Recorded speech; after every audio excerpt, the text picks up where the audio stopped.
Sanjay sir, या दोन झाडांमध्ये खूप फरक सो दिसता, कित्या खातीर हो फरक? तर वदळ हांवें म्हटल्यार अशें आमी 1991तल्यान नैसर्गिक शेती करपाक लागले आणि नैसर्गिक शेतींतलें सगळ्यांत म्हत्वाचें तत्व अशें आसा, डू नथींग अगेन्स्ट नेचर. निसर्गाचे विरुद्ध वचून आपूण शेती करप ना, निसर्गातल्या सगळ्या घटकांक वांगडा घेवप, तेंच्या सहाय्यान शेती करप. आतां हांगा तुमी पळयलें आसा सगळ्याक आमची बेंडकट हें जें आसा विडींग आसा तें भरपूर वाडलेलें आसा, हें मुद्दाम वाडयल्लें आसा. ओके. तर जमनी भितर असणारे जे हजारो लाखो जिवाणू जे आसा अब्जावधी, तेंचें संवर्धन जावचें, तें चडांत चड वाडचें आनी त्यांनी हांगसरली हे मॅनेजमेंट जें आसा अंडर सॉयल, हें मॅनेजमेंट ते सांबाळटा. तर तांकां जाय तशें वातावरण तयार जावचें म्हणून ही बेंडकट आमी मुद्दाम वाडयता आनी काही तेंपान ती परत आमी कट करता आनी त्याचेंच खत म्हणून परत जमनीक दिता. आणि अशा प्रकारे ही गेली 30-40 वर्सां शेती जाल्ली आसा आणि तेच नैसर्गिक शेतीचो सगळ्यात महत्वाचो जिवाणू वाडोवपाचो सगळ्यात आणि एक महत्वाचो घटक आसा तो जिवामृत. जिवामृत आमी गेल्या 10 वर्सांत आमी जिवामृत वापरपाक लागलेले आसा. तर जिवामृताचो आमकां इतलो इफेक्ट आमकां मेळ्ळा. ही दोन झाडां जर पळयलीं जाल्यार हें जें झाड आसा तें बिफोर जिवामृत लायल्ली काय, 25 वर्सांचें झाड आसा हें. 25 वर्सां तेन्ना आमी जिवामृत वापरिनासले. तेन्ना फक्त फार्मिंग करताले, नॅचरल फार्मिंग करता. पूण त्यानंतर आमी जिवामृत 10 वर्सांक वापरपाक लागले आणि हें जें झाड आसा हें जिवामृता नंतरचें लायिल्लें झाड आसा. 7 वर्सांचें झाड आसा. त्याची तुमी हें पळयात, त्याची गर्थ पळयात आणि ही पळयात, म्हणजे तुमकां हांगसरल्यान तर कळटलें की जिवामृत कितलो इफेक्ट करूं शकता निसर्गान भितर. निसर्गाचें संवर्धन करण्यात, जिवाणूची संख्या वाडण्यात आणि झाडाची क्वॉलिटेटिव्ह ग्रोथ वाडपाक कितले मदत करूं शकता हें तुमकां ह्या दोन झाडांतल्यान दिसूं शकता. तितलो हो जिवामृताचो इफेक्ट आसा. आनी गेल्या 7 वर्सांक आमी जिवामृता शिवाय दुसरी खंयचीच गोश्ट आमी आमच्या बागेंत वापरिना. खंयच्याच ऑर्गेनीक मॅन्युअर ना, कांयच भायल्यान कांयच हाडिना.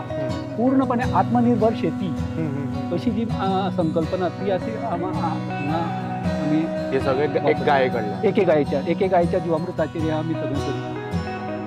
आणि हेजे पिकान कितलो फरक आसा? पिकांत म्हणजे हें आतां नवीन आसा, हें अजून पीक दिवपाक इतकी सुरवात केल्ली आसा हें. पूण निश्चितपणे ज्या अर्थी तें धष्टपुष्ट जाल्लें आसा त्या अर्थी तें हेचे पेक्षा तें निश्चितपणे पीक चड दितलें. आनी जी पिकां आतां नवीन झाडां दिवपाक लागल्या ती पयलींचे तुलनेत त्याचे ग्रोथ हेंय चड आसता. क्वॉन्टिटी आनी क्वॉलिटी दोनूय ही निश्चितपणे बरी आसता. आणि अशा प्रकारे जिवामृताचेर आमी पळयता 20 ते 25% उत्पन्नात वाड निश्चितपणे मेळटा. 20 ते 25% वाड चड मेळटा जिवामृताक. आणि खर्च आसा तो 60 ते 70% कमी जाता. त्यामुळे तुमचें नेट प्रॉफिट जें आसा, केमिकल फार्मिंगांतल्यान तुमचें ग्रोस प्रॉफिट एक वेळ वाडूंक शकता, पूण नेट प्रॉफिट जें आसा तें कमी कमी जायत वयता. आनी हांगा उलट आसा, तुमचें नेट प्रॉफिटूय वाडटा आनी ग्रोस प्रॉफिटूय हितूंतल्यान वाडत आसा आनी खर्चच कमी जाता. तातूंतल्यान शेतकरी हो आसा हो टेन्शन मुक्त, खंयच्याच ताचेर टेन्शन उरना. वादळ वाऱ्यांत नुकसान जालें किंवा रोगराई जाली तरी ताका टेन्शन उरना, कारण तेतून त्यानं कितें इन्वेस्टच केल्लें आसना तेणें. जें कितें मेळटा तो सगळो फायदो. आणि तुम्ही जशें म्हणिल्लें की जे जीव जंतू आसात तांकांय एक तरेन थंय एनवायरमेंट मेळटा. निश्चित. वा, एकदम तुम्ही विज्युअल्सान पळोवंक शकता की ऑलरेडी जे the size and the health of the tree खूप फरक आसा. There is a difference of day and night. Okay, this tree is almost the double the size of that one. Okay, and it's still growing, and I'm sure it will grow even bigger than this. And this is absolutely astounding. And this is a message for everyone, not only in Goa, not only in India, but all around the world.